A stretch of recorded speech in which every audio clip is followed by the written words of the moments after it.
I read a book recently, again, of yours, Seymour Hersh, The Dark Side of Camelot. Oh, yeah. Which is, to me, one of the greatest political exposés I've ever read about the Kennedy family. You went back, it's all documented, you got all the old documents, and it showed me the real power of, I guess, what I would call traditional investigative journalism. A journalist just being nosy and going and finding information that actually other journalists perhaps could have got their hands on.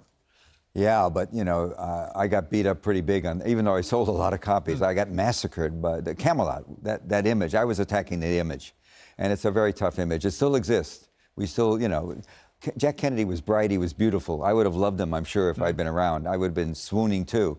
His real power was not with women, it was with men. Right. I mean, all the guys who worked for him just fell over. McNamara, all these bright people. Do you see parallels with President Obama in the sense that, you know, Yes. his supporters don't just, you know, like him and admire him, they worship him and love him, and a lot of people regret the fact that there isn't someone like Obama to take on Trump now? You know, history is going to be not very kind to Obama, particularly in his second term. I can understand an African-American wanting to be reelected and trimming a little bit, but he trimmed in the end. He never really stood up to the military and all these. Look, we're America. I love my country, but we're now involved in more than 70 different military operations around the world. Put Trump into perspective right now. He's been there a year and a half as president.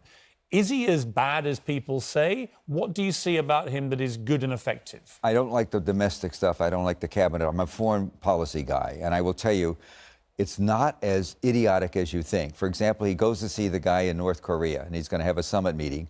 And the community, the intelligence community, puts out they do a 200-page psychological profile. And we always cry and moan about how everybody's spying on us. We're very good. We hear Kim, the leader, the third-generation leader. We have him talking. He needs money. Trump doesn't read. He's not a big reader.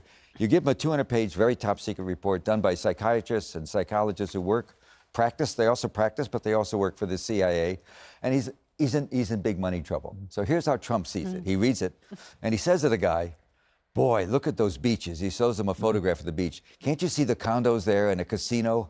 And instead of Pyongyang Square, instead of having the marching of the military, wouldn't you like to have a big soccer stadium, you know, with great grass?" And it's just different. It's just different. And could prove to be successful. And I like a guy that says, "I'm going to go see him." He's also saying, we've got 28,000 troops, we all talk about combat, but there's more than 200,000 backup troops. We're spending trillions, and he wants that money to use domestically.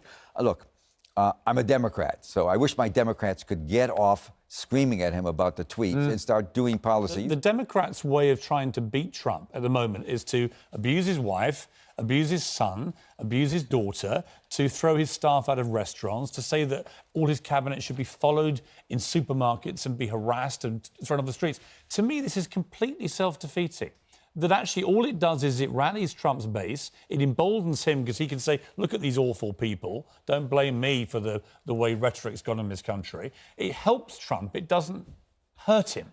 Dare I say I agree with you? I'm glad this is not in America. You know? And the idea that somebody would kick me out of a restaurant, I think it's so idiotic and so childish. And as you wrote, and here's why I say I'm worried about agreeing with you, in the middle of the best thing that's happened to the Democrats, the crisis at the border, they come up with this silly stuff that gets support for him. Well, it wasn't a policy. I mean, it was simply a restaurant owner who asked her staff, do you want this person? Why should restaurants be political? Every restaurant has people from across the political let me just divide. say this. Blacks spent 200 years getting into those restaurants in southern, you know, Lexington, Virginia, way south. I mean, come on.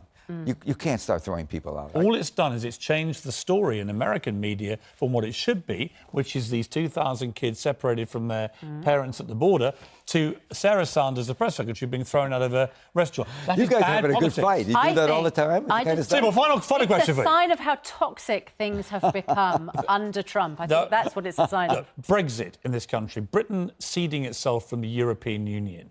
What do you think of it? And what do you think of the whole issue of sweeping migration through Europe and the impact that's having on the rise of populism in many countries, Austria, Hungary, Italy, and indeed here? We all missed it. When America, the polling that was done by a very good firm, missed it. They all missed it. It's a swelling.